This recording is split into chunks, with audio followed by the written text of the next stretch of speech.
सर्वेभ्य नमो नमः। जय श्री राम।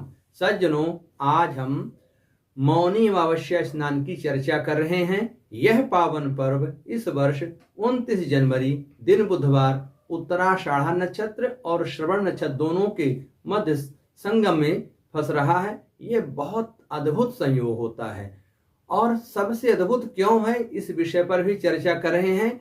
क्योंकि यह युगादि तिथि है। इसी दिन द्वापर युग उत्पन्न हुआ था। द्वापर युग की शुरुआत इसी माघ की अमावस्या से हुई थी। इसीलिए इस मौनी अमावस्या को युगादि तिथि भी कहते हैं।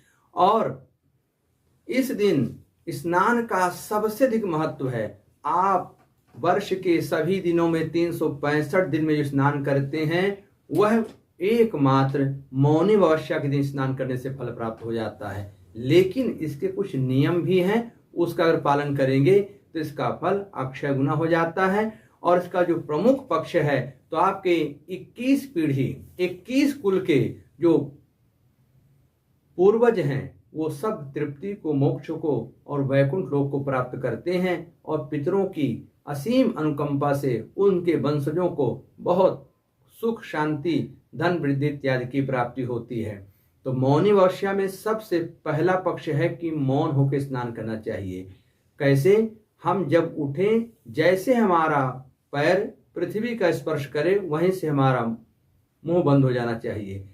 अगर हम इस प्रकार से मौन होकर स्नान करते हैं तो जन्म जन्मांतर के हमारे जो मानसिक पाप होते हैं, जो हमने मन में सोचे थे, जिसको मनसा पाप भी कहते हैं, तो उन पापों का तत्क्षण विनाश हो जाता है। कितने जन्म हमारे आपके हो चुके हैं, हम मन में कितना गंदा भला बुरा क्या क्या नहीं सोचते रहते हैं, जिसकी कोई सीमा नहीं, कोई संख्या नहीं।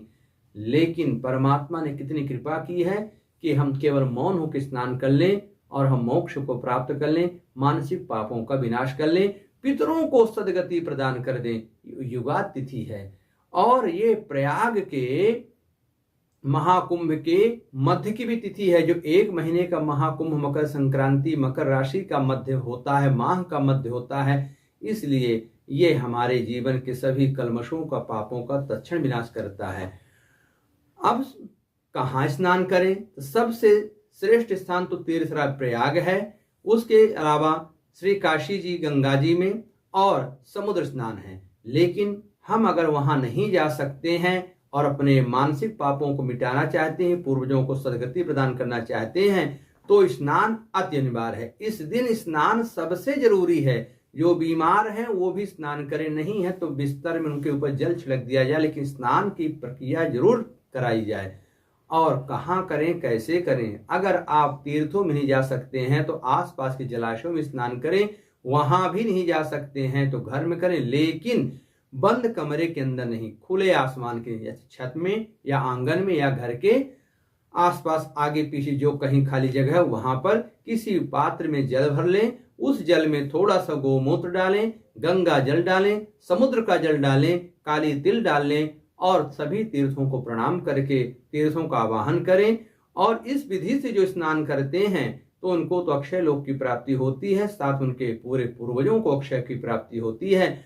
और जो कल्पवास का फल है, अगर आप इस मंत्र का वाचन कर देते हैं तो आपको जो तीर्थराज में कल्पवास करने का फल है, वो भी आपको अपने घर बैठे प्राप्त हो जाता है। लेकिन ये व्यवस्था केवल अशक्तों के लिए है, जिनके पास व्यवस्था नहीं है। समर्थवान लोगों को तीर्थराज ही जाना चाहिए। तो हाथ जोड़ के उस जल के पास बैठें और यहीं पर आपका मुंह सबसे पहले खुलेगा। अगर आप मंत्र वाचन में असमर्थ हैं तो भगवान नारायण का नाम लेकर के 8 बार फिर स्नान कर लें, उससे भी वही फल प्राप्त होगा। लेकिन प्रक्रिया जरूर करनी पड़ेगी।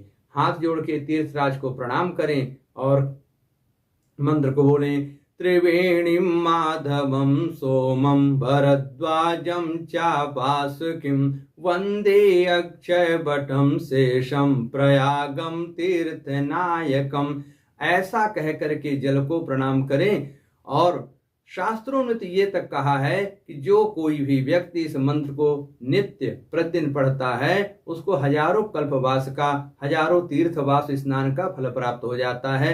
तो हम तो यही कहेंगे कि आप इसको अपने दैनिक स्नान में शामिल कर लीजिए, प्रतिदिन पढ़ा करिए।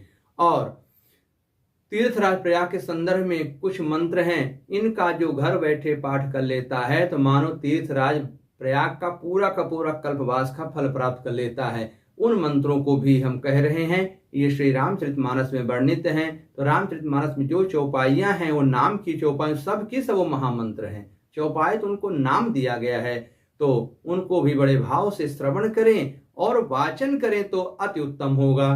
क्या कहेंगे?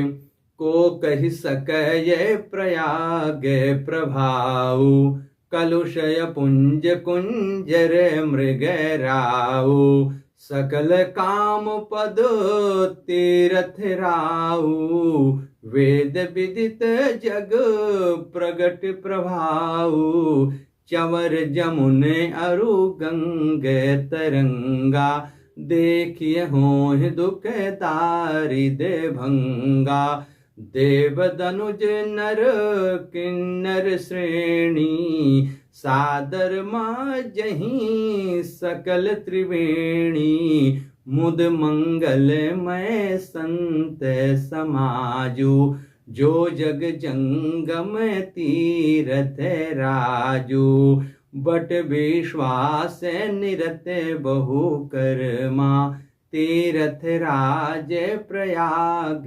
सुकर्मा, भरद्वाज मुनि बसहि प्रयागा, तिनहि राम पद अति अनुरागा।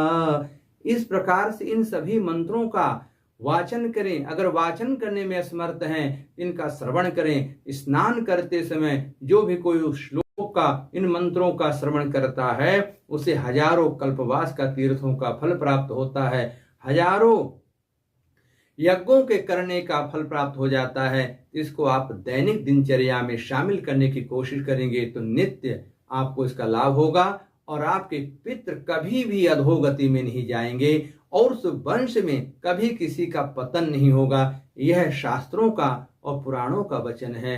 अगले वीडियो में आपके लिए कुछ नई बातें लेकर के आएंगे। माँ गंगा और भोलेनाथ की कृपा, भगवान नारायण की कृपा पर सदा बनी रहे। हर हर गंगे, हर हर महादेव। जय श्री राम।